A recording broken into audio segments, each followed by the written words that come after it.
देखो, बेसिक हिमाचल प्रदेश में हिंदी का जो कंपलसरी पेपर है ना, इसमें इंस्ट्रक्शंस है ना।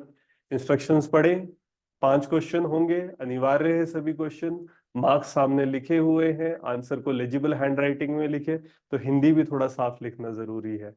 ठीक है। और वर्ड लिमिट हर एक में स्पेसिफाइड होगी, आप उसको अडेयर करें। कोई भी पोर्शन ब्लैंक रहेगा स्ट्रोक ऑफ करें। और रियलेशन जो है अलाउड नहीं है। ठीक है। ये जो पेपर स्टार्ट होता है, इसमें 3 ऐसे हैं, उनमें से एक चूज करना होता है। उसके बाद गद्यांश है। ठीक है। गद्यांश है, फिर काव्यांश है, फिर उनकी व्याख्या रहेगी। हम उसके बाद जो ग्रामेटिकल पार्ट है वहां से अभी शुरू करेंगे। ठीक है। उसके बाद एंड में हम गद्यांश पद्यांश और ऐसे के जो टॉपिक्स है उनको डिस्कस करेंगे। तो सबसे पहले अगर हम देखेंगे, है ना, जो क्वेश्चन नंबर 4 है ना, क्वेश्चन नंबर 4 है हमारा, निम्नलिखित शब्दों को ध्यान से पढ़िए। ठीक है। कुछ शब्द दिए गए हैं आपको, फिर ऊपर दिए गए शब्दों में से उपयुक्त शब्दों का चुनाव करके दो दो पर्यायवाची इन शब्दों के सामने लिखिए। जो ये शब्द है आपको पता होने चाहिए कि नीचे वालों में से किन शब्द के वो पर्यायवाची है। पर्यायवाची का मतलब क्या होता है, उसका है ना सिमिलर वर्ड। ठीक है ना। तो पर्यायवाची कौन कौन से रहेंगे? तो पहला है मेहमान, है ना। मेहमान के लिए हम क्या क्या पर्यायवाची यूज करते हैं? अभ्यागत या पाहुन, पाहुणे। ठीक है। हे अभ्यागत करते स्वागत, आज तुम्हारा अभिनंदन। तो मेहमान के लिए अभ्यागत और पाहुन शब्द यूज होता है। जो आगंतुक है, अतिथि है ना, जो घर में आ रहा है, आने वाले इंसान के लिए हमेशा शब्द यूज करते हैं। दूसरा वृक्ष है ना। वृक्ष के पर्यायवाची हमारा दर, दरखत या विटप। ये जो दो शब्द है ना, ये पौधों के, बड़ा पौधा या पेड़, इसको संदर्भित करता है। नेक्स्ट, सावधान, है ना। सावधान के लिए सतर्क, चौकस।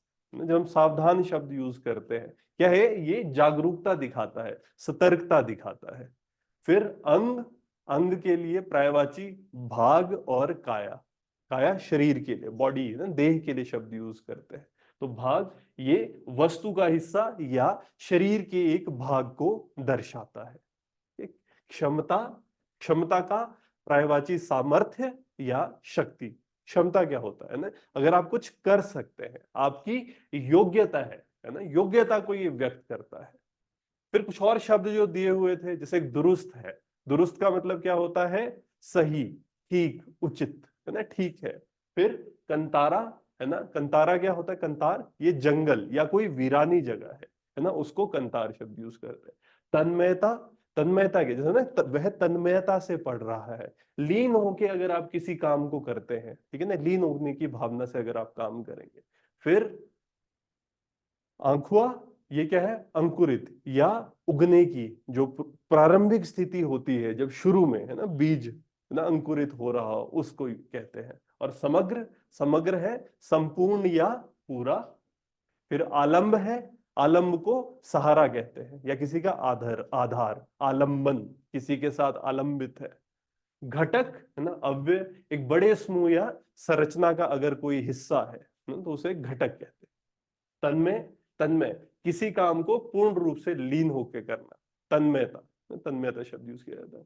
फिर क्षिप्र, तेज या शीघ्र, है ना, जो फास्ट है उसके लिए।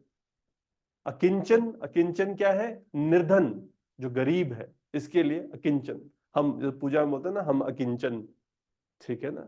फिर अंतर्ध्यान, तो भगवान अंतर्ध्यान हो जाते हैं।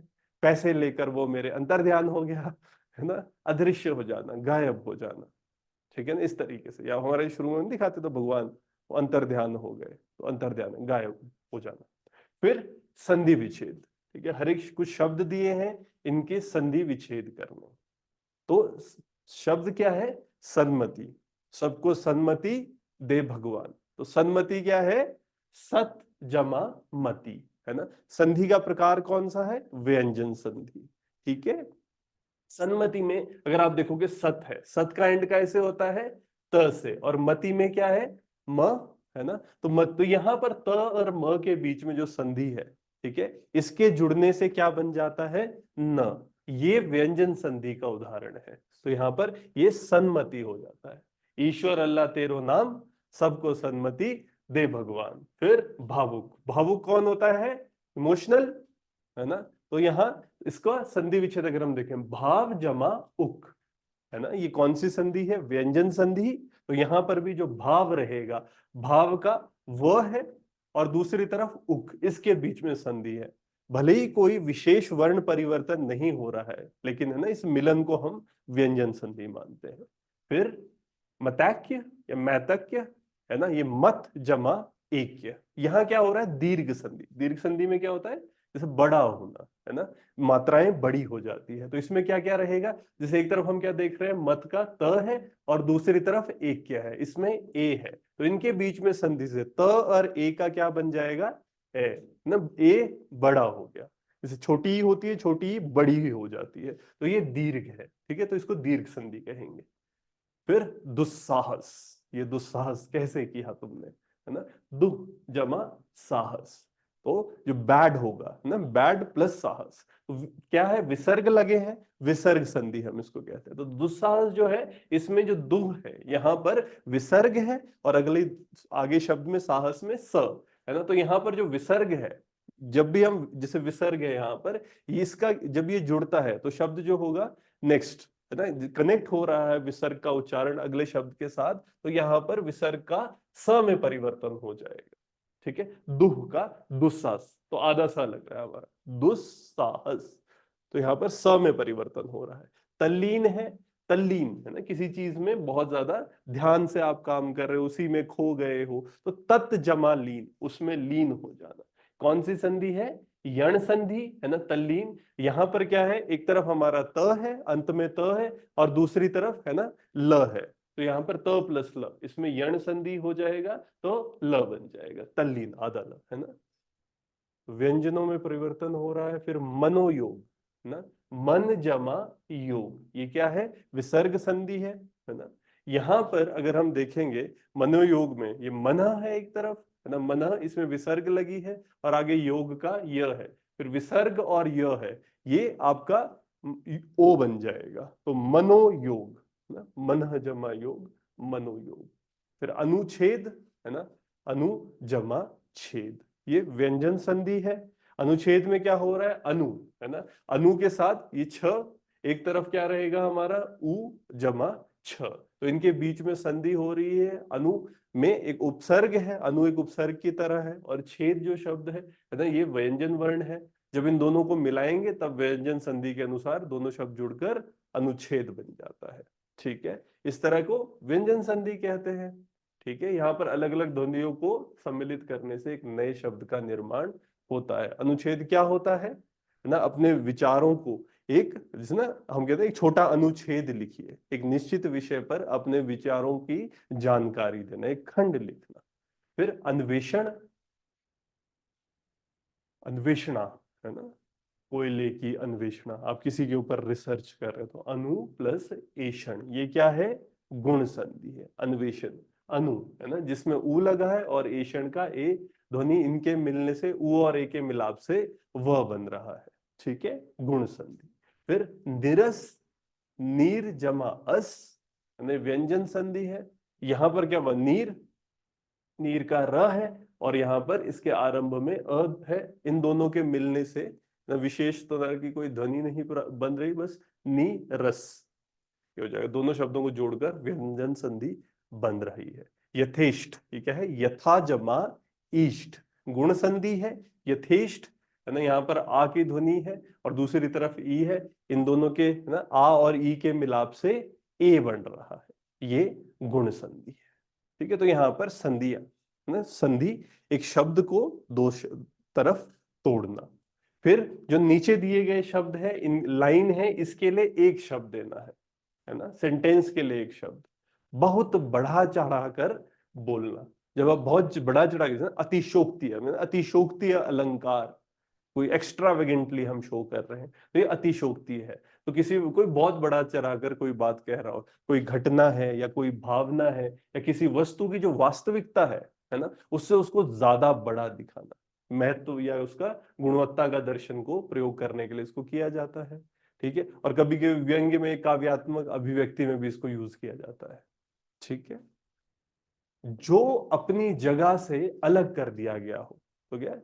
पृथकृत, है ना, अपनी जगह से, है ना, जो उसका समूह है, कोई व्यक्ति है, कोई वस्तु है, समूह है, मूल से अलग उसको कर दिया जाए। ठीक है, इसको कहाँ प्रयोग किया जाता है? उन स्थितियों में किया जाता है यहाँ ना, किसी को मूल स्थान या किसी संदर्भ से भी, आप जैसे होता है कि कोई हम बात कर रहे हैं उसको एक संदर्भ से अलग कर दिया जाए, तो भी यहाँ पर पृथक्कृत शब्द यूज किया जाता है। किसी बात को जानने की इच्छा, ना, किसी बात को जानने की इच्छा क्या है? जिज्ञासा, है ना। अगर हम किसी को जानना चाहते हैं, उत्सुक है हम, ठीक है, तो वही कि ज्ञान की खोज, सीखने की इच्छा, ये दर्शाता है आपका, ठीक है, जिज्ञासा। नेक्स्ट है तर्क के आधार पर सही सिद्ध होने वाला। तर्क अगर हम दें, कोई लॉजिक देंगे, लॉजिक के बेसिस पर अगर हम सही प्रूव कर रहे हैं, उसको तर्क संगत कहते हैं। तर्क संगत में क्या है? कोई विचार या तथ्य कोई दर्शाता हो, तो तर्क के आधार पर अगर आप सही या गलत कहें, ठीक है। इसका प्रयोग कहाँ होगा? उन स्थिति या विचारों के लिए किया जाता है जहां पर तर्क, मतलब लॉजिक को यूज करते हुए विश्लेषण किया जाता है, तर्क से सत्यापन किया जाता है। कम खर्चे में काम चलाने वाला, है ना, कौन होगा? मितव्ययी, जो खर्चा कम करता हो। ये विशेषता है किसी इंसान की, अगर वो जो अपना खर्च है ना, कम खर्चे में अपना काम चलाता हो। ठीक है, संसाधन जहां पर वो ये है कि सावधानी पूर्वक अगर बुद्धिमत्ता से कोई अपने संसाधन का प्रयोग कर रहा हो, अनावश्यक खर्चे ना कर रहा हो, तो वो क्या है? मितव्ययी। फिर जितने शब्द है ये, है ना, इनको भाववाचक संज्ञाएं बनानी है। राजा, बहना, चतुर, नेता, स्वास्थ्य, उतरना, अकुलाना, उचित, बड़ा, मर्द। तो पहली बात, भाववाचक संज्ञा क्या है ना, अगर हम इसको समझे। भाववाचक संज्ञा, देखो भाववाचक, है ना, जो भाव की वाचना, भाव के बारे में बता रहा हो, तो किसी वस्तु, व्यक्ति, स्थान, है ना, इसमें समझना कि नाम नहीं होते हैं, बल्कि क्या, वो जो फीलिंग है, वो भावना, वो जो गुण है या वो अवस्था का कोई बोध कराता हो। ये संज्ञा कैसी है? क्या ये किसी भौतिक वस्तु के लिए है? क्या वो सच में ऐसा हो सकता है? गुस्सा, क्या गुस्सा सच में कोई वो मतलब ऐसे ना कंक्रीट चीज है? नहीं। घृणा, जैसे हम घृणा शब्द यूज करते हैं ना, तो उसी तरीके जो अमूर्त विचार है या भावनाएं हैं। मूर्त क्या होता है ना, जो हमारे पास, जो हम छू सकते हैं, टैंजिबल, है ना। अमूर्त क्या है? इनटैंजिबल, जिनको छू नहीं सकते। तो जो अमूर्त विचार, जैसे प्रेम है, घृणा है, आनंद है, ये सब क्या है? भाव। तो ये भाववाचक संज्ञा, ठीक है। तो इसको कैसे बनाते हैं? व्युत्पन्न करना, है ना। व्युत्पन्न होती है कुछ चीजें, क्या? ये डिराइव्ड होती है, जैसे हम कहते हैं ना, डेरिवेटिव। तो कुछ ऐसे ही है भाववाचक संज्ञा, अन्य अन्य शब्दों से वो डिराइव होती है न, क्रियाओं से, विशेषण से कुछ होगी, कुछ प्रत्यय, है ना, प्रत्यय जोड़ने से होती है एक भाववाचक संज्ञा। जैसे विशिष्ट प्रत्यय को हम जोड़ेंगे, ता, पन, है ना, ई। फिर सामान्य शब्दों का भी हम परिवर्तन करते हैं भाववाचक संख्या में, उनके भाववाचक रूपों को ढूंढा जाता है। तो जैसे यहाँ पर कुछ शब्द दिए गए हैं, इनको भाववाचक संज्ञा में कन्वर्ट करना है ना। तो पहला है राजा। राजा एक संज्ञा है, तो इसका भाववाचक क्या होगा? राजत्व, है ना। राजा से बना राजत्व एक भाववाचक संज्ञा है। क्या दिखाता है राजत्व? है ना, राजा की वो जो क्वालिटीज है ना, ये राजसी गरिमा है ना, या शासन की जो क्षमता है। क्योंकि देखो ना, एक गरिमा कैसे आप, ये भाव, भाव है ना, फीलिंग है ये, है ना, या फिर शासन की जो क्षमता है, या फिर सत्ता और प्रभाव की भावना को जो चीजें दर्शाती है। राजसिक गुण, जो शासन की क्वालिटीज है, कला है, सत्ता के प्रयोग की जो भावना है, इनको ये व्यक्त करता है। फिर एक शब्द है बहना। बहना को अगर हम देखेंगे तो ये क्या है? एक क्रिया है, जैसे पानी है, बहना। तो यहां पर भाववाचक क्या होगा? बहाव, है ना, भाववाचक संज्ञा। जैसे नदी है, हवा है, कोई भी तरल पदार्थ है ना, क्या क्रिया, उसकी क्या क्रिया हो रही है? बहने की क्रिया को जो दर्शाता है ना। और भाववाचक क्या है? बहाव। फिर मूल शब्द चतुर। चतुर क्या, एक विशेषण है ना, विशेषण चतुर ना, तेज, है ना। तो भाववाचक है चातुर्य, है ना, ये भाववाचक संज्ञा, जो उसकी बुद्धिमत्ता या कौशल, इस चातुर्य के कौशल को जो दिखाए शब्द, वो है ना चातुर्य, ना, चालाक होना। फिर मूल शब्द नेता। नेता एक संज्ञा है, भाववाचक में नेतृत्व, है ना, नेतृत्व है, जो नेतृत्व कर सकता हो, नेतृत्व की जो क्रिया या गुण को दर्शाता हो, वो नेता है। फिर मूल शब्द हमारा स्वस्थ। स्वस्थ एक विशेषण है ना, तो यहाँ पर भाववाचक कैसे कन्वर्ट करेंगे, स्वास्थ्य है ना, स्वस्थ से है ना, ये स्वास्थ्य है, भाववाचक संज्ञा है, तो व्यक्ति की वो मानसिक आरोग्यता की स्थिति कैसी है ना। मूल शब्द हमारा क्या है, उतरना है ना, उतरना क्या है, एक क्रिया है, काम कर रहे हैं। भाववाचक क्या हो जाएगा, उतराई है ना। भाववाचक यदि किसी व्यक्ति वस्तु किसी भी स्थान से नीचे आने की क्रिया को दर्शाता है, वो क्या है ना, उतराई। फिर मूल शब्द हमारा अकुलाना, अकुलाना क्या है, एक क्रिया है ना। अब वो बेचैनी हो रही हो उस समय पर, इंसान घबराहट हो रही हो तब अकुलाता है, तो यहाँ पर भाववाचक इसका अकुलाहट होगा है ना, भाववाचक संज्ञा, तो बेचैनी या घबराहट को दर्शाने की भावना। फिर मूल शब्द उचित है, उचित एक विशेषण है, तो उचितता है ना, उचित क्या है, जो न्याय संगत हो, ठीक हो है ना, अनुचित ना हो है ना, तो उचित होने, न्याय संगत होने की गुणवत्ता को दर्शाने के लिए। मूल शब्द हमारा बड़ा है, बड़ा विशेषण शब्द है एक है ना, क्वालिटी बता रहा है, तो भाववाचक में कैसा होगा, बड़प्पन है ना। कोई व्यक्ति है, उसके अंदर अगर वो फीलिंग है ना, उसके आचरण में, सोच में, व्यवहार में एक परिपक्वता है ना, मेच्योरिटी है, अगर वो मेच्योरिटी की भावना दिख रही है तो वो परिपक्व है ना, बड़प्पन। फिर मर्द, मर्द एक संज्ञा है ना, इसको भाववाचक हम कैसे करेंगे, मर्दानगी है ना, जो पुरुषत्व की जो क्वालिटीज है, जो गुण है ना, जो अगर व्यवहार में दिखती हो, क्या एक्सपेक्ट किया जाता है ना, साहस, शक्ति और धैर्य है ना, कि इमोशनल टॉलरेंस है उसके अंदर, तो धैर्य की जो हम बात कर रहे हैं, ऐसे गुणों को अभिव्यक्त करना, तो ये हमारे शब्द और उनको भाववाचक संज्ञा में कन्वर्ट करना था। ठीक है, इसके बाद कुछ मुहावरे दिए गए हैं। मुहावरे जो कॉमन ना हमारे बोलचाल में एक शब्द प्रयोग किया जाता है, ठीक है, उसका एक मीनिंग जो समय से चला आ रहा है, जैसे है ना, नाक भौं सिकोड़ना, नाक भौं सिकोड़ना, इसका क्या अर्थ होगा, है ना, नापसंद करना, तो नाक भौं से कर दिया हुआ है, हम करते हैं ना, नाक भौं सिकोड़ दी है, तो वही है कि अगर किसी परिस्थिति के प्रति असंतोष है या नापसंदगी को व्यक्त कर रहे हैं, तब इसका प्रयोग किया जाता है। आप जनरली अपने हाव भाव से जो अप्रसन्नता दिखती है वो नाक सिकोड़ना, तो उत्पत्ति हम किससे मानते हैं, ये जो आंखों की ना प्रक्रिया, जैसे छोटे बच्चे नहीं होते, नाक सिकोड़ देंगे, आंखें ऐसे कर देंगे, नहीं कुछ पसंद नहीं आ रहा तो, ठीक है, तो नाक और भौहें सिकोड़ना असंतोष के सामान्य संकेतक है। वाक्य में प्रयोग, राम ने जब अपने बेटे की खराब परीक्षा के परिणाम देखे तो उसने नाक भौं सिकोड़ ली, तो यहाँ क्या हो रहा है, क्या दर्शा रहे हैं, खुश नहीं है वो, परिणाम से असंतोष व्यक्त कर रहा है, वो नाखुश है, इसीलिए उसने क्या किया, नाक भौं सिकोड़ ली है ना। आवाज बुलंद करना है ना, इसमें क्या है, अपनी जो बात है उसको दृढ़ता से लोगों के सामने प्रेजेंट करना, ठीक है, प्रस्तुत करना।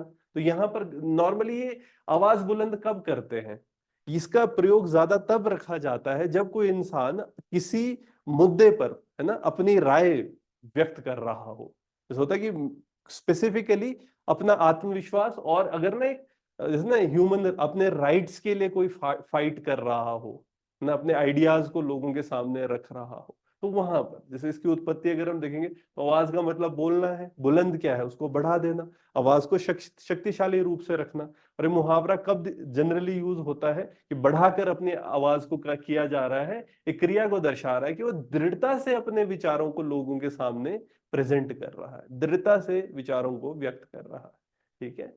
तो जब ग्रामीणों ने अपने गांव में साफ पानी की समस्या का सामना किया तो उन्होंने सरकार के सामने अपनी आवाज बुलंद कर दी, तो यहाँ पर क्या है, जो ग्रामीण है उनको दिक्कत आ रही थी, तो फिर उन्होंने सरकार के सामने अपनी समस्याओं को रखा, जब मजबूती से उसको पेश किया, वो आवाज बुलंद करना हो गया।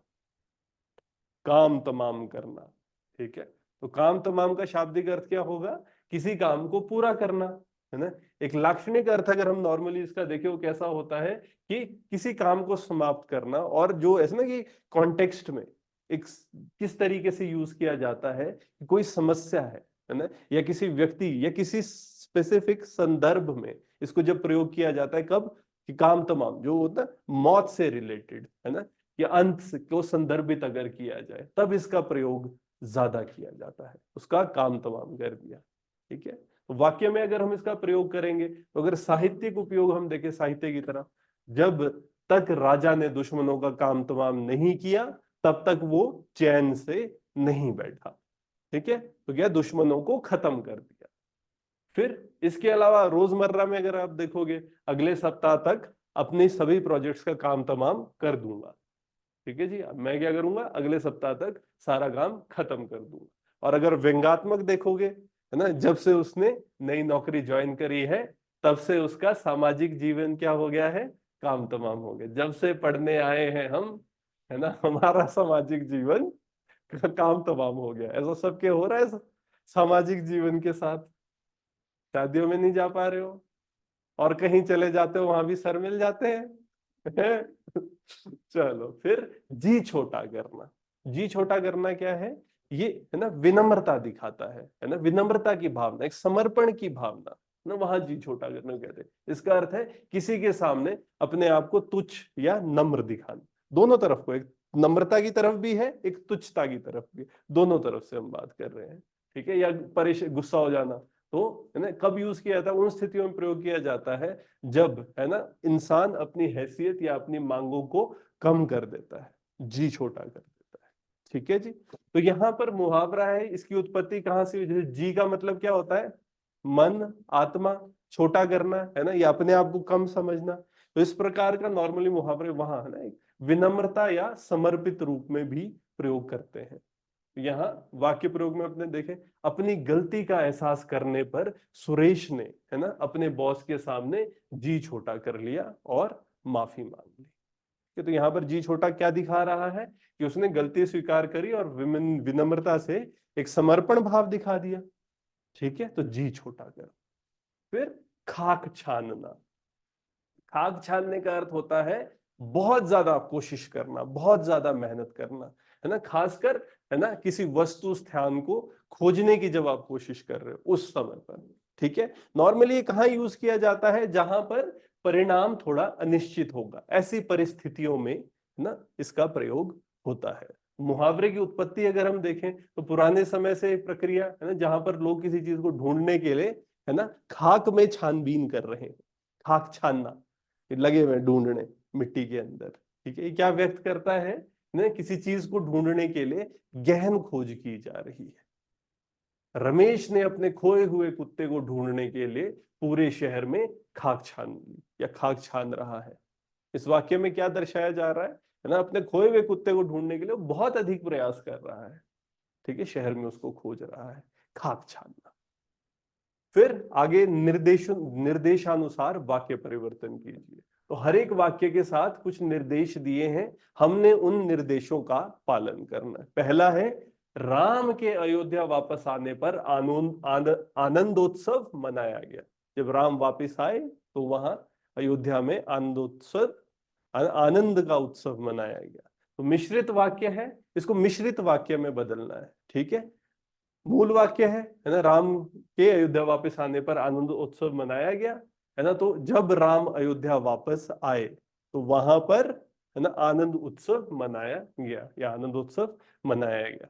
कैसे हम कन्वर्ट करते हैं मिश्रित वाक्य में, अगर हम समझे तो इसमें उपवाक्यों का पहले चयन करना होता है कि दो उपवाक्य है जैसे यहाँ पर, और यहाँ दोनों उपवाक्य एक दूसरे से संबंधित होने चाहिए। ठीक है, यहाँ पर उपवाक्य क्या है, एक जब राम अयोध्या वापस आए, और दूसरा तब वहां आनंद उत्सव मनाया गया।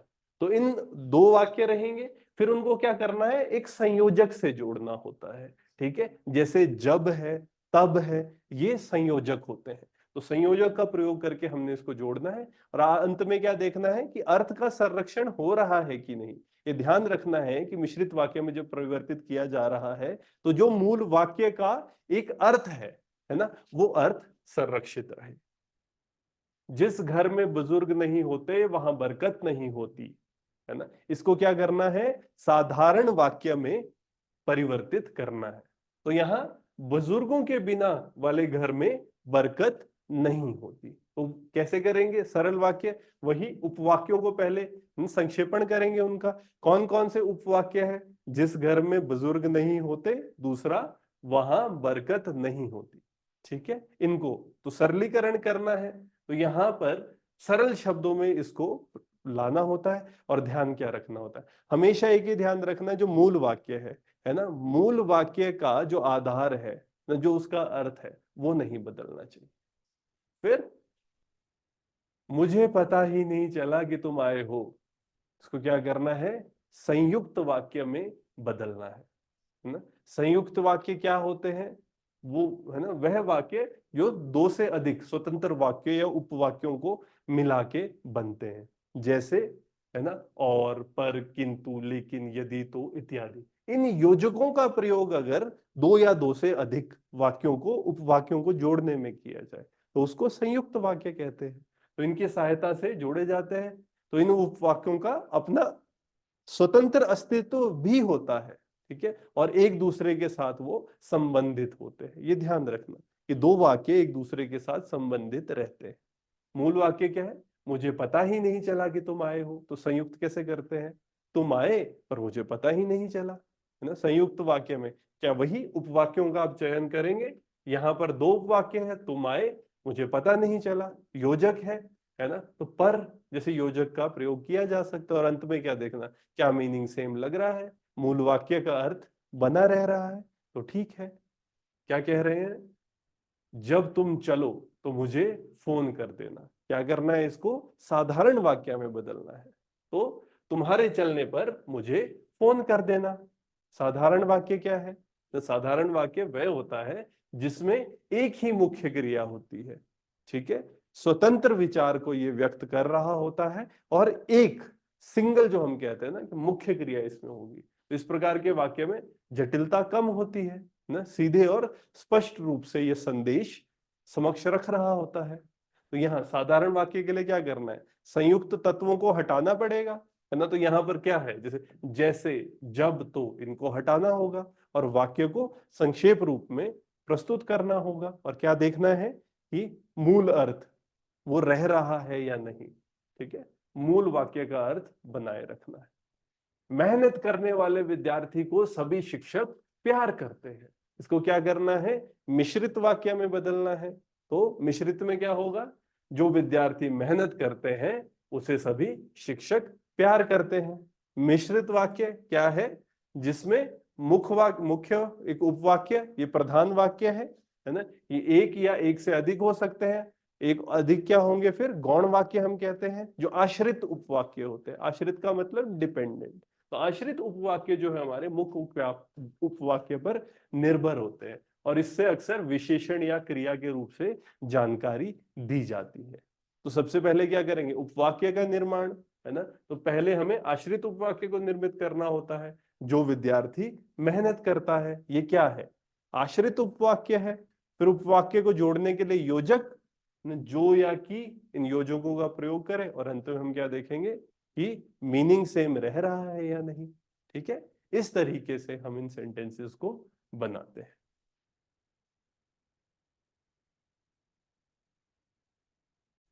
अभी काव्यांश देखेंगे। तो एक कविता का एक अंश आपको दिया गया है ना। तो इसमें देखो, अगर आपको चीजें पता है, कुछ कई बार दिया होता है कि कवि कौन है, अगर आपको उनके बारे में थोड़ा पता हो तो वो बातें लिखी जा सकती है। अदरवाइज आप एक नॉर्मल प्रसंग बना सकते हैं। ठीक है, इसका शब्दार्थ लिख सकते हैं अगर मुश्किल शब्द यूज हो रहे हैं।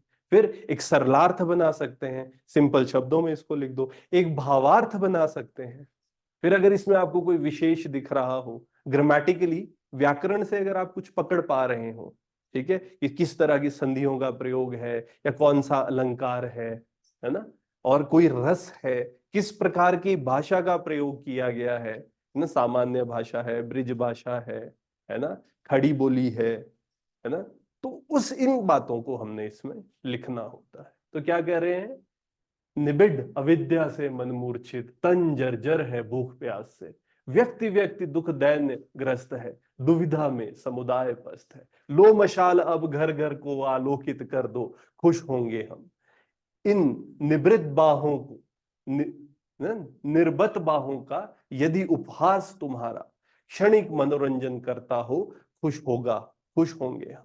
ठीक है, तो पहले हम जो आपको मेन शब्द लग रहे हैं, जैसे उपहास, मजाक उड़ाना, है ना, समुदाय, जैसे हमारा ग्रुप होता है, लोगों का एक समूह, है ना, जो एक स्पेसिफिक आइडियोलॉजी को फॉलो कर रहा है, अविद्या, है ना? तो जो मेन मेन शब्द है आप उनको लिख सकते हो। अगर हम इसे समझने की कोशिश करें, है ना, कि ये कहाँ से उठाया गया है, नागार्जुन का अगर आपने नाम सुना हो, है ना, तो नागार्जुन ने लिखा है।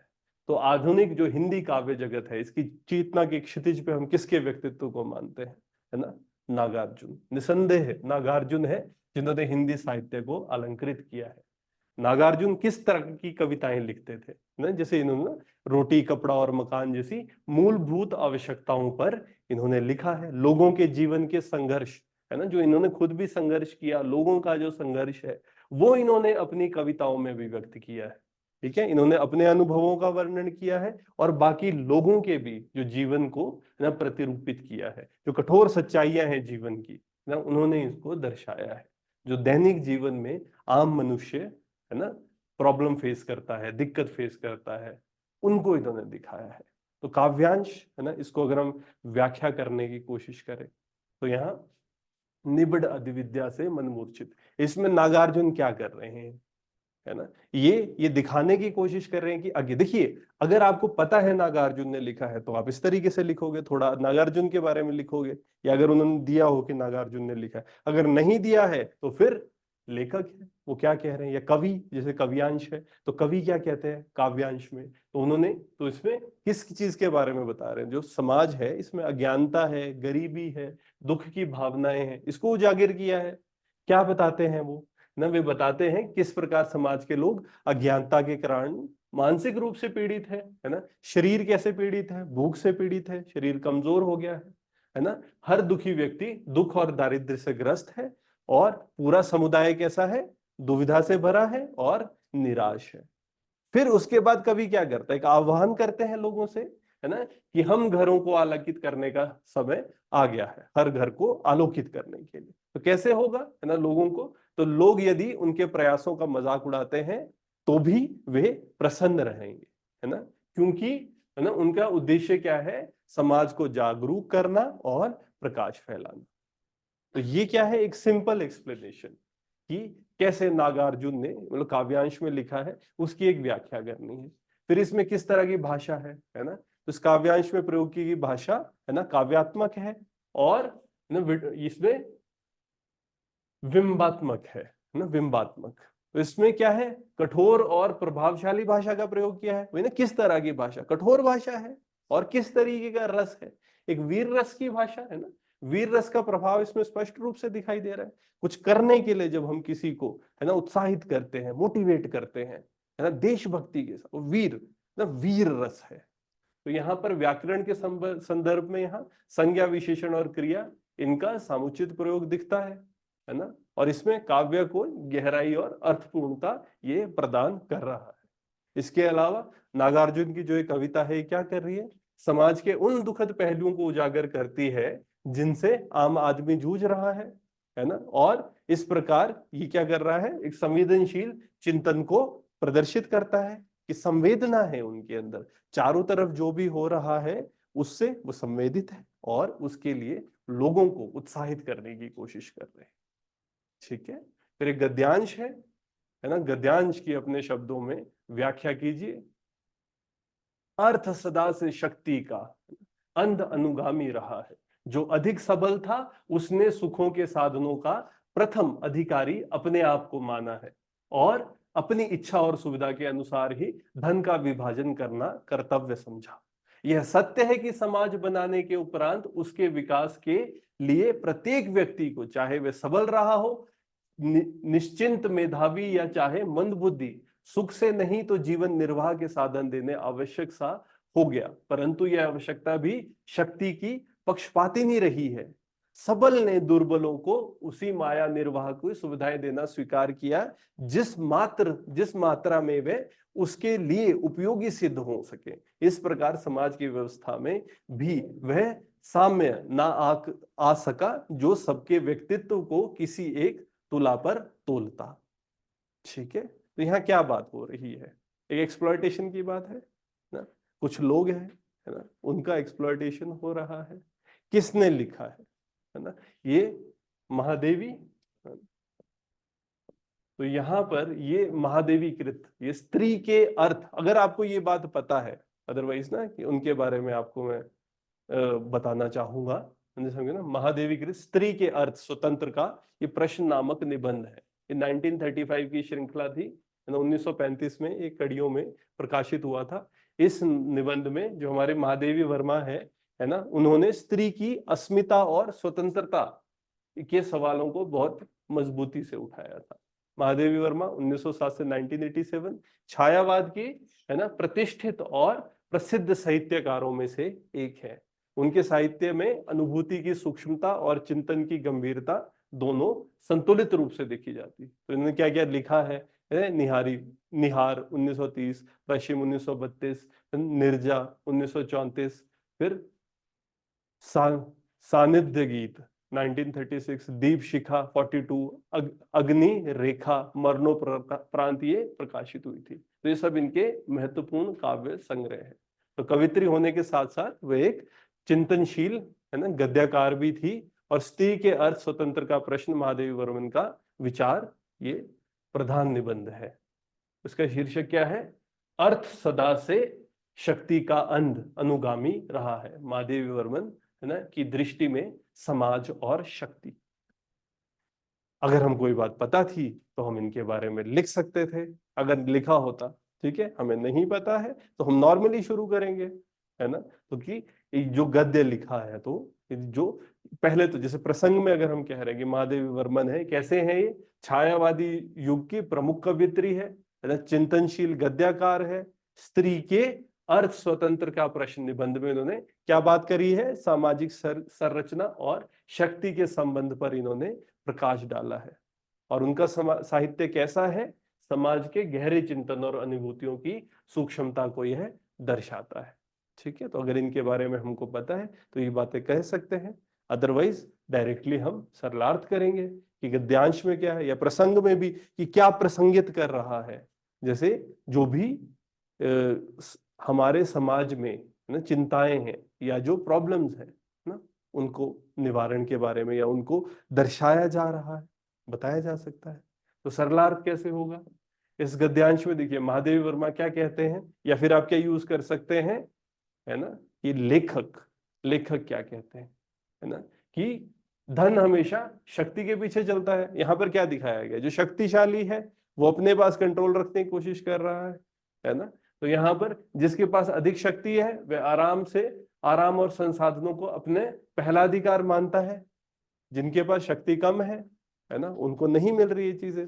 जो जिस इंसान के पास शक्ति है वो क्या कर रहा है, इच्छानुसार धन का बंटवारा करता है। फिर समाज के निर्माण के बाद हर व्यक्ति को, चाहे अब इसमें ना बुद्धिमान हो या नहीं हो, जीवन निर्वाह के संसाधनों की आवश्यकता होती है, परंतु जो जीवन निर्वाह के लिए भी कितना उतना ही दिया जाता है जितना निर्वाह के लिए जरूरी है ना। तो यहाँ पर भी जो शक्तिशाली लोग हैं, यहाँ पर भी उनके पक्षपात से ये प्रभावित है ना। शक्तिशाली लोग कमजोर वर्गों को केवल उतनी ही सुविधाएं देते हैं जितनी उनके लिए उपयोगी होती है, और इससे वह उनका शोषण करते हैं, है ना। उतना ही देंगे ताकि वो एग्जिस्ट कर सके, उसका फायदा उठाया जा सके, उनका शोषण किया जा सके। तो ये सिंपल उसका एक सरलार्थ है। भावार्थ में हम क्या बात कह सकते हैं, है ना, जैसे इन्होंने समाज में शक्ति और अर्थ और असमान वितरण का उजागर किया है ना। जिनके पास जो पावर है, शक्ति और मॉनिटरी, जिसके पास गेन्स है, पैसा है, अर्थ है, और इनइक्वालिटी जैसे हम देखते हैं ना, ये असमानता, उसको उजागर कर रहे हैं। क्या कह रहे हैं कि शक्तिशाली लोग अपने हितों के अनुसार समाज की व्यवस्था को प्रभावित करते हैं, जिससे क्या हो रहा है, कमजोर वर्ग सीमित संसाधनों पर निराश्रित रहते हैं, निर्भर रहते हैं, है ना, जिससे समाज की समता की कमी और असमानता की स्थिति बनी रहती है। ठीक है, तो एक भावार्थ कि इससे हमें क्या समझ आ रहा है, जो एक्सप्लॉयटेशन हो रही है, जो शोषण हो रहा है, उसके पास उसके बारे में हमें क्या समझ आ रही है। फिर इसमें भाषा का प्रकार अगर हम देखें, है ना, तो गद्यांश में कैसी भाषा है, एक प्रौढ़ भाषा है ना, मैच्योर है, विचारात्मक है ना। यहाँ पर जो खड़ी बोली का प्रयोग किया गया है और इसमें चिंतनशीलता और गहनता दिख रही है, ठीक है ना। फिर विशेष अगर हम देखें तो गद्यांश विचारात्मक है, तर्क प्रधान है, लॉजिक है, इसमें तर्क प्रधान है, ये है ना। व्याकरण के संदर्भ में अगर ये देखें तो यहाँ पर संस्कृत निष्ठ है ना, हिंदी गद्य का एक संस्कृत निष्ठ हिंदी गद्य का एक उदाहरण है। इसमें कैसे संयुक्त और मिश्रित वाक्यों का प्रयोग किया गया है। फिर लास्ट में हम कह सकते हैं कि जो राइटर है या महादेवी वर्मा का यह निबंध क्या कर रहा है, स्त्री की अर्थ स्वतंत्रता के सवाल को उठाता है, जो न स्वातंत्र्य है और समाज में स्त्री और अस्मिता और स्वतंत्रता के प्रति गहरी समझ और संवेदनशीलता व्यक्त करता है, अगर हम पूरे ऐसे की बात करें, ठीक है। अदरवाइज यहाँ पर है जो हम इनइक्वालिटी कह रहे हैं समाज में, कुछ लोग एक हिस्सा दूसरे हिस्से का शोषण कर रहा है, इसके बारे में बात की गई है, ठीक है। फिर निबंध दिए गए थे, किसी एक विषय पर लगभग 700 शब्दों में सारगर्भित निबंध लिखना है ना। यहाँ पर 3 आपको विषय दिए गए हैं। पहला क्या है ना, स्थानीय संस्कृति पर उपभोक्तावाद का प्रभाव। तो जो भी हमारी स्थानीय संस्कृतियां हैं, कैसे उपभोक्तावाद से उसके ऊपर प्रभाव पड़ रहा है, तो कैसे बनाएंगे, एक जो स्ट्रक्चर है एक बेसिक सा, वो डिस्कस करेंगे। शुरू में क्या हम लिखते हैं, परिचय। तो आपको एक परिचयात्मक पृष्ठभूमि बनानी है। तो सबसे पहले क्या शब्द यूज किए जा रहे हैं, उपभोक्तावाद। तो उपभोक्तावाद का आप संक्षिप्त परिचय दें और इसका जो हमारे सामाजिक या आर्थिक पहलुओं का इसके साथ वर्णन किया जाएगा। और फिर हम बताएंगे कि हमारा उद्देश्य क्या है, क्यों लिख रहे हैं हम, कि जो हमारी स्थानीय संस्कृति है इस पर उपभोक्तावाद का क्या प्रभाव पड़ेगा, इसका विश्लेषण करना है, ठीक है। किस तरीके से फिर हम आगे ऐसे को लिख सकते हैं, एक बार बना दिया परिचय, इंट्रोडक्शन बना दी, फिर जैसे हम चलेंगे बॉडी में, तो उपभोक्तावाद इसका विकास कैसे हुआ है, हम एक ऐतिहासिक पृष्ठभूमि से इसको उठा सकते हैं कि उद्भव कैसे हुआ है, विकास कैसे हुआ है, इसका विवरण दे सकते हैं। और आजकल जो समकालीन परिप्रेक्ष्य है, इसमें आधुनिक समय में उपभोक्तावाद की स्थिति कैसी है, आजकल हम कैसे, कंज्यूमरिज्म कैसा हो रहा है, ठीक है। फिर साथ में क्या कह रहे हैं, इसका इम्पैक्ट किस पे है, प्रभाव किस पे है, संस्कृति पे। तो पहले सांस्कृतिक जो हमारी स्थानीय संस्कृति है इसका महत्व क्या है ना, तो संस्कृति की परिभाषा देंगे, है ना, कि हमारी जो संस्कृति है इसका ना कैसे ये हमारे संस्कृति को एक परिचय देता है। स्थानीय संस्कृति, इसमें क्या क्या चीजें जोड़ी जाती है, इसका महत्व क्या है, विशेषता क्या है। फिर हमने उपभोक्तावाद की बात करी, संस्कृति की बात करी, फिर इनको जोड़ दो कि उपभोक्तावाद का संस्कृति पर प्रभाव कैसे पड़ेगा, ठीक है। अब इसमें दोनों तरफ को कर सकते हैं ना, पॉजिटिव प्रभाव है ना, कुछ अच्छे प्रभाव है, कुछ बुरे प्रभाव भी है। कभी कभी संस्कृति अच्छी बढ़ भी रही है ना, और कुछ जगहों पर कम भी हो रही है। तो यहाँ पर स्थानीय संस्कृति पर प्रभाव कैसा रहेगा, ठीक है। इसमें आप उदाहरण जोड़ सकते हैं। फिर आपकी संस्कृति और विपणन, जो हमारा व्यवसायीकरण हो रहा है, तो इसमें वही संस्कृति के तत्वों का व्यवसायीकरण कैसे हो रहा है, और जो हमारा बाजारीकरण है, विपणन है, इससे परिणाम क्या हो रहा है ना। तो इसमें संस्कृति के बाजारीकरण से जो भी परिणाम हो रहे हैं उसका विश्लेषण करना है, ठीक है। और फिर कैसे हम अपनी स्थानीय संस्कृति का संरक्षण करें, संरक्षण की आवश्यकता क्या है स्थानीय संस्कृति की, उसका महत्व क्या है, और कैसे वो संरक्षण किया जा सकता है, इसके बारे में हम बता सकते हैं। और इससे हम एक कंक्लूजन, निष्कर्ष बना सकते हैं अंत में। अगला टॉपिक क्या है, महिला आरक्षण के दूरगामी प्रभाव। अभी महिला आरक्षण दिया गया है ना, संसद में, है ना, 33% सीटों को आरक्षित किया है। पर ये देखिए, ये महिला आरक्षण बड़ा शब्द है, मतलब सिर्फ वही नहीं और भी, ठीक है। तो यहाँ पर पहले जो हम परिचय देंगे, तो आरक्षण है, तो आरक्षण की परिभाषा, और ये महिला आरक्षण जो है इसकी अवधारणा कैसे हुई है ना, महिला आरक्षण का एक ऐतिहासिक पृष्ठभूमि अगर आपको पता है आप बता सकते हो। पंचायती राज में हमने पहले दिया है महिला आरक्षण, कैसे कैसे इसकी डिमांड हुई थी और किन जगहों पर आरक्षण होता है ना। उस महिला आरक्षण को देने का उद्देश्य क्या था, है ना, क्यों हम महिला आरक्षण देने की बात करते हैं, एक सामाजिक समानता और न्याय की बात, है ना। फिर शिक्षा और रोजगार, है ना, महिलाओं की भागीदारी क्या इससे बढ़ती है बढ़ेगी अगर महिलाओं को आरक्षण मिल रहा है। तो आरक्षण देने का उद्देश्य क्या है, इसके बारे में हम बात कर सकते हैं। फिर महिला आरक्षण के दूरगामी प्रभाव क्या है, क्योंकि प्रश्न तो ये है ना कि दूरगामी प्रभाव क्या हो सकते हैं। तो अलग अलग एरियाज में, है ना, आप बता सकते हैं। जैसे राजनीतिक क्षेत्र में महिलाओं की बढ़ती भागीदारी हो रही है ना, 33% रिजर्वेशन अब पंचायत इसमें दे दिया गया।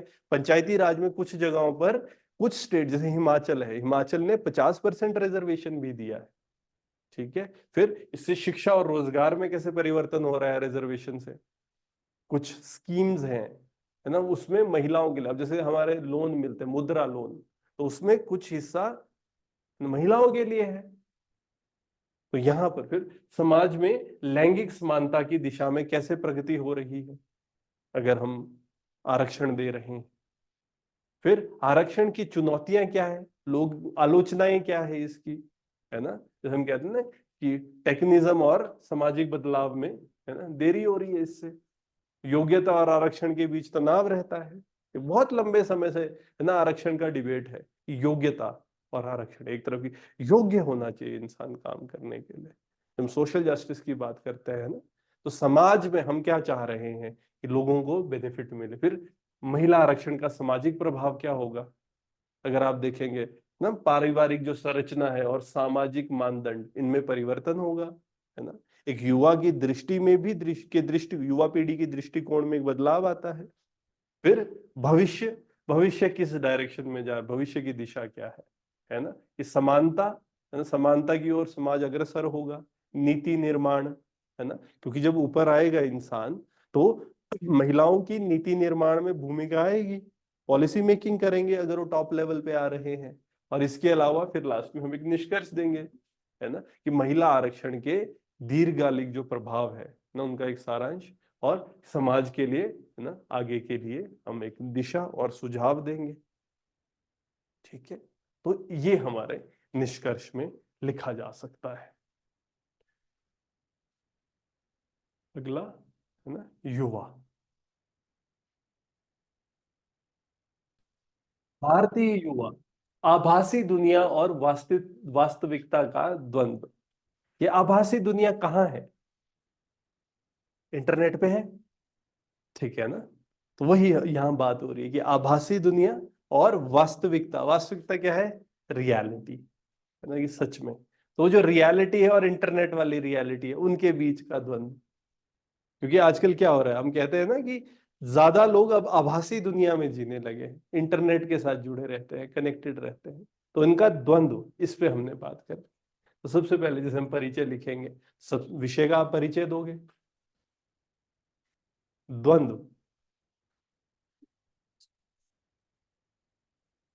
देखो क्या द्वंद्व है ना, वास्तविकता और आभासी दुनिया के बीच में, है ना। तो पहले हमको ये बताना पड़ेगा सबको, है ना, कि जैसे हम परिचय देंगे कि आभासी दुनिया और वास्तविकता, इनके बीच में क्या द्वंद्व है, कैसे वो चैलेंज हो रहा है, वर्तमान स्थिति युवाओं की क्या है, कैसी है, इशू क्यों आ रहा है ना, या ये एक सिचुएशन क्यों आ रही है, द्वंद्व क्यों उत्पन्न हो रहा है। क्योंकि हम डिजिटल युग में हैं और इंटरनेट, सोशल मीडिया, इसका बहुत ज्यादा प्रयोग कर रहे हैं, और इसका फिर हमारे ऊपर एक प्रभाव पड़ रहा है। तो उसके बारे में यहाँ पर कुछ बातें करनी है, इंट्रोडक्शन बनानी है। फिर ये आभासी दुनिया के, क्योंकि देखो ना, दो शब्द, एक युवा है, एक आभासी दुनिया है, एक वास्तविकता वाली दुनिया है। तो वही आभासी दुनिया क्या है, इसके बारे में कुछ डिस्कशन हम करेंगे अगर हम ऐसे लिख रहे हैं। तो कैसे ये आभासी दुनिया बन रही है, इसका उदय हो रहा है। तो सबसे पहले टेक्नोलॉजी है ना, टेक्नोलॉजी बढ़ रही है, टेक्नोलॉजी का प्रभाव क्या है, टेक्नोलॉजी में क्या क्या चीजें आ रही है। हमारा सोशल मीडिया है, इंटरनेट है ना, डिजिटल जो हम उपकरणों का प्रयोग कर रहे हैं, क्या इसका दुष्प्रभाव युवाओं पर आ रहा है, उसके बारे में हम पहले डिस्कस करेंगे। फिर आकर्षण क्यों है इस आभासी दुनिया का, वर्चुअल रियलिटी है हमारी, ऑनलाइन बच्चे गेमिंग करते हैं, सोशल नेटवर्किंग करते हैं, ठीक है ना, इससे हम जुड़े हुए हैं आभासी दुनिया के साथ। फिर ये वास्तविकता, है ना, तो वास्तविकता की अगर हम बात करते हैं, ये जरूरी क्यों है ना। वास्तविकता में जैसे युवा है, चुनौतियां किन चीजों की हम फेस कर रहे हैं। वास्तविकता में एक शिक्षा है, करियर बनाना है, एक सामाजिक दबाव रहता है, ना, वास्तविक जीवन है, इसकी अपनी जटिलताएं हैं ना, तो इनको हम डिस्कस कर सकते हैं। फिर द्वंद्व क्या है, उनका एक विश्लेषण, कि कैसे इन दोनों के बीच में एक द्वंद्व की प्रतीति हो रही है। तो आभासी और वास्तविकता जीवन के बीच में संतुलन क्यों नहीं है, संतुलन की जरूरत क्यों है ना, संतुलन के फायदे, और अगर ये नहीं बन पा रहा है तो क्या नुकसान है, किस किस तरफ से नुकसान हो रहे हैं। जैसे मानसिकता है ना, मानसिक स्वास्थ्य पर एक प्रभाव पड़ रहा है, डिजिटल दुनिया से क्या हो रहा है, वास्तविकता के बीच में एक गैप है, एक खाई बनती जा रही है ना, इंटरनेट पे ही लोग फील करने लग जाते हैं कि दुनिया उधर ही है। तो पहले हम क्या बात कर रहे हैं, एक हमने बात करी वास्तविकता और एक हमने बात करी आभासी दुनिया।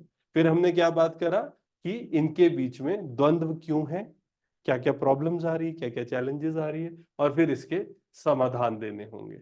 हमें बताना होगा कि कैसे इसका संतुलन लाया जाए, कैसे किया जा सकता है ना, एक स्वस्थ जीवन शैली। अब जैसे डिजिटल डिटॉक्स कहते हैं, सेल्फ अवेयरनेस आजकल चला हुआ है, डिजिटल डिटॉक्स बंद करना, एक फोमो, नोमो, ये बीमारियां होने लगी है। फोमो क्या है, फियर ऑफ मिसिंग आउट, कि कुछ छूट तो ना नहीं जा रहा, कि मेरा इंटरनेट नहीं चल रहा है, फियर ऑफ मिसिंग आउट होने लग जाता है। ठीक है, तो उसके बारे में तो आजकल डिजिटल डिटॉक्स के कॉन्सेप्ट्स आ रहे हैं। फिर जो हमारा समाज है उसमें व्यक्तिगत जिम्मेदारियां, जो सोशल मीडिया पर है ना, कि सजगता से कैसे इसका उपयोग किया जा सकता है, बच्चों को इसके बारे में इंफॉर्मेशन देना। तो इसको फिर एक निष्कर्ष बनाते हुए, जो हमारी भविष्य है, भविष्य की दिशा में जो युवा है, युवाओं को आभासी और वास्तविक जीवन के बीच में संतुलन साधने की जरूरत है। आज तक ये प्रॉब्लम नहीं आई थी, क्योंकि जो हमारा डिजिटल रियलिटी है वो इतनी स्ट्रांग नहीं थी, है ना। अब समाज के लिए इसमें सुझाव और दिशा निर्देश देने होंगे। और देखो, हमेशा आप एग्जाम्पल्स यूज कर सकते हो, वही ना, जैसे हम प्रॉब्लम कर रहे हैं, क्या प्रॉब्लम है, आपने देखा ऑनलाइन गेमिंग कैसे करते हैं बच्चे, उसमें सोने का भी टाइम होता है, लोग ट्रक चला रहे हैं, है ना, ट्रक चलाने लगे हुए, फिर अब ट्रक बंद करके अब सो जाओ। ऐसी ऐसी गेम्स है कि कुछ टाइम आपको सोने के लिए भी मिलेगा, कि तब तक बोले आपका ये गेम पीछे से बनेगी, अब इतना टाइम वो बिल्डर्स बने होते हैं, बिल्डर्स बना रहे हैं गेम को, ऐसा हो रहा है वैसा हो रहा है, तो इंसान को जोड़ के रखा वर्चुअल रियलिटी से, तो वर्चुअल वर्ल्ड में जीने लग जाता है।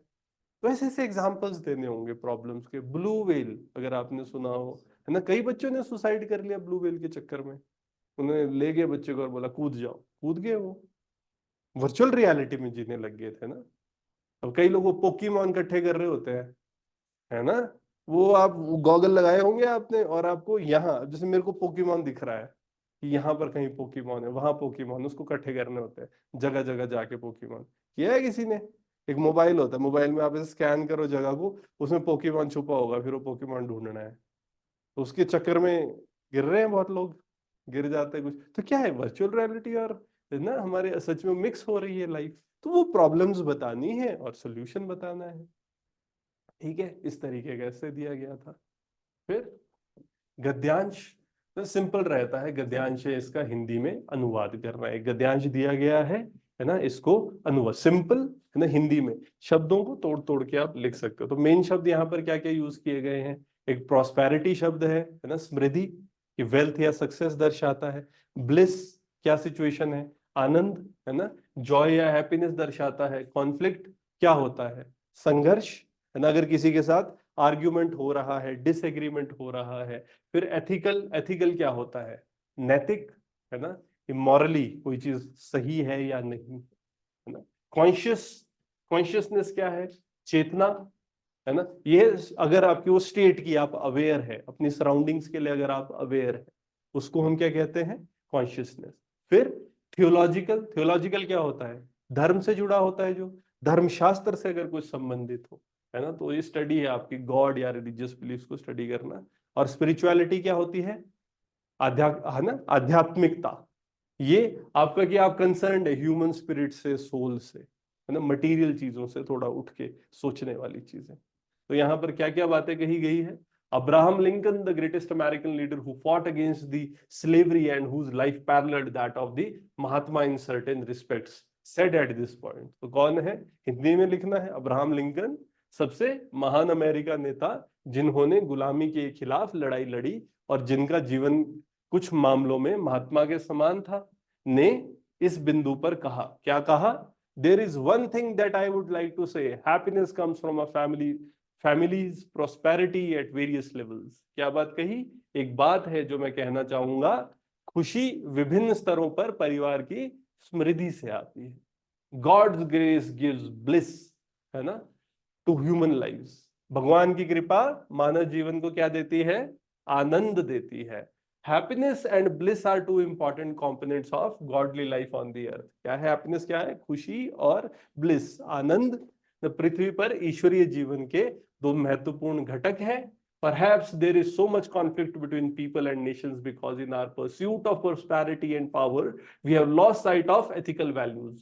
शायद बहुत कुछ है लोगों और राष्ट्रों के बीच संघर्ष, क्योंकि समृद्धि और शक्ति की खोज में हमने नैतिक मूल्यों को खो दिया है। We must ask ourselves, what is the role of human consciousness? हमें खुद से पूछना चाहिए कि मानव चेतना की भूमिका क्या है? Does it have a part in political thinking, scientific thinking and theological thinking? किसमें है? पहला, क्या इसकी राजनीतिक सोच, वैज्ञानिक सोच और थियोलॉजिकल, धार्मिक सोच में कोई भूमिका है? Is spirituality acceptable in the business of life? क्या आध्यात्मिकता जीवन के व्यापार में स्वीकार्य है? तो बेसिक ट्रांसलेशन करने, जो मेन शब्द है उनको आपने लिखना है। ऐसे एक हिंदी का गद्यांश दिया गया है, तो इसमें इंपॉर्टेंट शब्द क्या क्या है? प्राकृतिक खेती, ये क्या होता है? नेचुरल फार्मिंग, रसायन क्या है? केमिकल्स, है ना। उर्वरक शक्ति क्या होता है? फर्टिलिटी। प्रदूषण क्या है? पोल्यूशन, है ना। परंपरागत खेती क्या है? Traditional farming. जलवायु परिवर्तन क्या है? Climate change. लागत, कॉस्ट, उत्पादन, प्रोडक्शन। ठीक है। तो अगर हम देखेंगे, प्राकृतिक खेती हमारी परंपरा से जुड़ी हुई है। अब यह समय की मांग बन चुकी है। Natural farming is interconnected with our tradition and now it has become the need of the hour. समय की मांग बन चुकी है। खेती के आधुनिक तौर तरीके अपनाकर हम अपने खाद्य जरूरतों को तो पूरा कर लिया, लेकिन रसायन के अंधाधुंध प्रयोग की वजह से हमारी धरती और हमारे जीवन पर इसका बहुत बुरा प्रभाव पड़ा है। By adopting modern methods of farming, we have fulfilled our food needs, but due to indiscriminate use of chemicals, it has had a bad effect on our earth and our lives. रासायनिक खेती के कारण धरती की घटती उर्वरक शक्ति और बढ़ते प्रदूषण ने पूरी दुनिया को चिंता में डाल दिया है ना। The decreasing fertility of the earth and increasing pollution due to chemical fertilizer has worried the whole world. इसका समाधान हमारी परंपरागत खेती यानी प्राकृतिक खेती में मौजूद है। The solution to this lies in our traditional farming, that is natural farming. अब भारत में इस ओर ध्यान दिया जा रहा है। Now attention is being paid to this in India.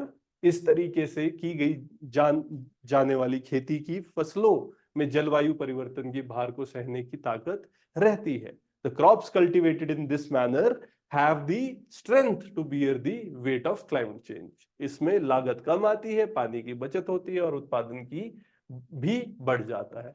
Involves lower cost and also increases production. तो ये हमारा एक गद्यांश है ना, इसको कन्वर्ट करना था इंग्लिश में। ठीक है। बच्चों के पूरे मार्क्स क्यों नहीं आते? अच्छे मार्क्स क्यों नहीं आ रहे हैं? छोटी छोटी मिस्टेक्स होती है। व्याकरण की मिस्टेक है, ग्रामेटिकल मिस्टेक अगर कर रहे हो, स्पेलिंग मिस्टेक कर रहे होते हैं, तो अगर आप 3-4 छोटी ई की जगह बड़ी ई कर दी, हो गया काम। बिंदी नहीं लगाई, है ना, तो वहां प्रॉब्लम आ रही है। तो इसीलिए थोड़ा थोड़ा फोकस करना जरूरी है, और हिंदी में थोड़ा लिखना भी जरूरी है। ठीक है ना, लिखना शुरू करो। थोड़े थोड़े वर्ड्स रहते हैं, जैसे ना ऐसे है, ऐसे में मार्क्स आ जाते हैं। वही प्रॉब्लम आती है कि मिस्टेक्स बहुत हो जाती है। ठीक है ना, आइडिया तो होगा आपके पास, फैक्ट भी आपके पास होंगे, मिस्टेक्स की वजह से बाहर होते हैं। इवन जैसे आप लिख रहे हो, यहाँ पर आप जो व्याकरण ग्रामर वाली चीजों को कर रहे हो, उसमें भी अगर आप स्पेलिंग मिस्टेक कर रहे हो तो गए नंबर, काट देते हैं वो नंबर। इन चीजों का ध्यान रखना। ठीक है ना।